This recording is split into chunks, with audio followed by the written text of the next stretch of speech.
আজ 25শে বৈশাখ, আমাদের প্রাণের ঠাকুর কবিগুরু রবীন্দ্রনাথ ঠাকুরের জন্মদিবস। সেই উপলক্ষে সুরীদের পক্ষ থেকে একটি ছোট্ট নিবেদন। নমস্কার। আজকের 25শে বৈশাখ কবিগুরু তথা বিশ্বকবি রবীন্দ্রনাথ ঠাকুরের আজকে জন্মদিবস। তো ওনার জন্মদিবসে ওনাকে শ্রদ্ধা জ্ঞাপন করে আজকে আমার একটি ছোট্ট নিবেদন আপনাদের সকলের সামনে। সোনার তরীর অন্তর্গত আত্মসমর্পণ। তোমার আনন্দ গানে আমি দিব সুর, যাহা জানি দু একটি প্রীতি সুমধুর।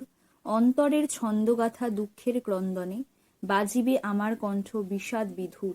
তোমার কণ্ঠের সনে কুসুমে চন্দনে, তোমারে পুজিব আমি পরাব সিন্দুর। তোমার সীমান্তে ভালে বিচিত্র বন্ধনে, তোমারে বাঁধিব আমি প্রমোদ সিন্ধুর। তরঙ্গেতে দিবে দোলা নব ছন্দ তানে, মানব আত্মার গর্ব আর নাহি মোর। শ্রেয়ে তার স্নিগ্ধ শ্যাম মাতৃমুখ পানে, ভালোবাসিয়াছি আমি ধুলি মাটি তোর। জন্মেছি যে মর্তকোলে ঘৃণা করি তারে, ছুটিব না স্বর্গ আর মুক্তি খুঁজিবারে। রবি ঠাকুরের কাব্য সাহিত্য সমস্ত প্রজন্মের আধার। তার সাহিত্য চিরকালীন এবং বিভিন্ন সামাজিক পরিস্থিতিতে প্রাসঙ্গিক। তাই বর্তমান পরিস্থিতির কথা মাথায় রেখে তার লেখা নৈবেদ্য কাব্যগ্রন্থের ন্যায়দণ্ড কবিতাটি বিশেষভাবে প্রাসঙ্গিক হয়ে উঠেছে। আজ 25শে বৈশাখ রবি ঠাকুরের, তাই জন্মদিবস উপলক্ষে আমার নিবেদন নৈবেদ্য কাব্যগ্রন্থের অন্তর্গত কবিতা ন্যায়দণ্ড। ন্যায়দণ্ড। তোমার ন্যায়ের দণ্ড প্রত্যেকের করে অর্পণ করেছ নিজে, প্রত্যেকের পরে দিয়েছ শাসন ভার।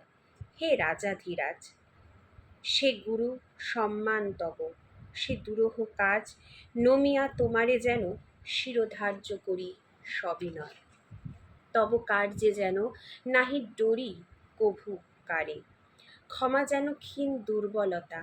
হে রুদ্র, নিষ্ঠুর যেন হতে পারি তথা তোমার আদেশে, যেন রসনায় মম সত্য বাক্য ঝলি উঠে খড়গ সম তোমার ইঙ্গিতে। যেন রাখি তব মান তোমার বিচারাসনে লয়ে নিজ স্থান।